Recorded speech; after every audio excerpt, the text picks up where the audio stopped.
Thank you, Adam. And again, I want to say again our appreciation to ActiveView and the opportunity to actually have a joint presentation here with you. And a lot of what you're going to see today as we go through the presentation is that we're showing this as an integration, a seamless integration with ActiveView. One of the key components of our platform is the ability to take data and actually push that data or display that data through the ActiveView system. So we appreciate that partnership with them.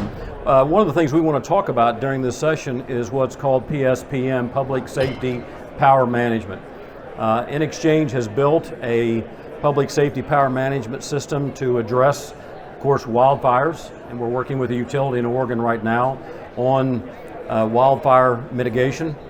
What makes our system unique in dealing with things like public safety power management is the need to have large amounts of data come into a system and be able to forecast in many ways the ability or the need to shut down a substation. And as we all know, when we're talking about shutting down substations, we're talking about shutting down a lot of customers' power, which is a very serious matter. And so our focus, intent, has been to granularize that data and to empower a utility with the ability to not just shut down perhaps a substation, but to look more closely at a specific feeder, a specific phase, a specific location.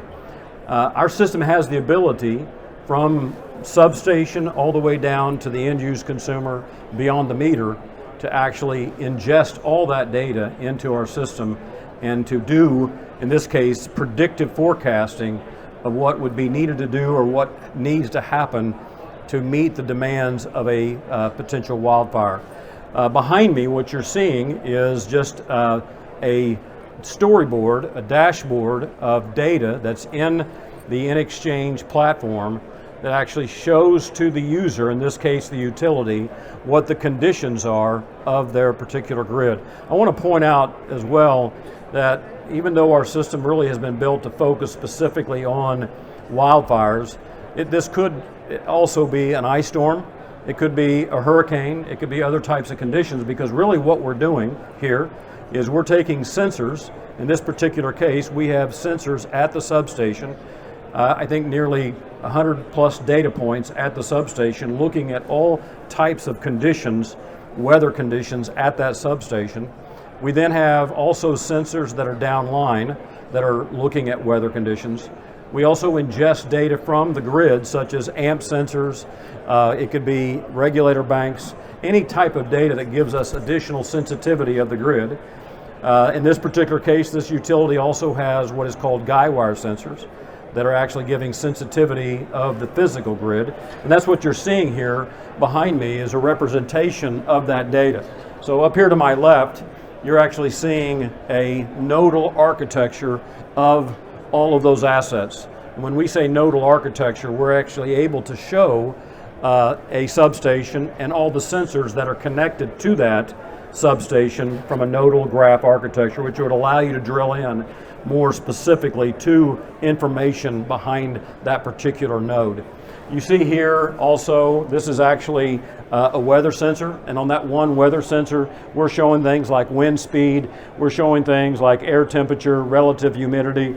This is actually looking at a guy wire sensor, and it's actually showing the vibration on that guy wire. So what you're seeing here is potential events.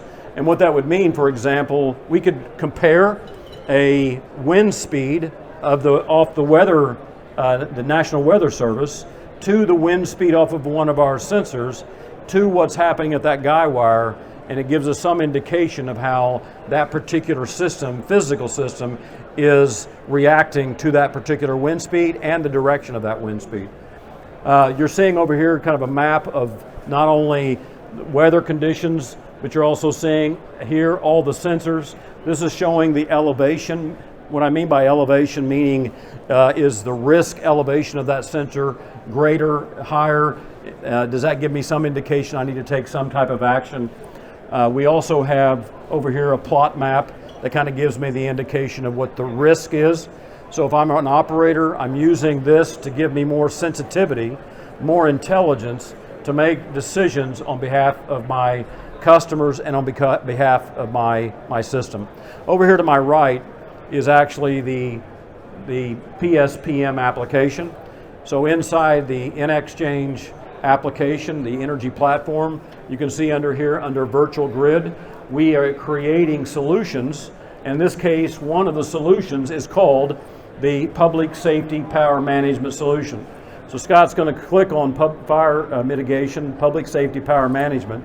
And when I go into that Public Safety Power Management, I'm going to have the ability now to actually see all the information and data about the sensors, about the condition of those sensors, about if there's risk associated with any of those sensors, and it leads me to make the decision I need to make as a utility. As you can see up here, we have an alert engine. Scott's going to click on that alert engine. That alert engine is going to give us any type of an alert that we've set on that particular sensor. So I have the ability to go in and actually set by sensor what is the sensitivity I want of that sensor and how do I want to be alerted. We can actually set notifications that if you get an alert, send a notification to the operator, send notifications to the customer.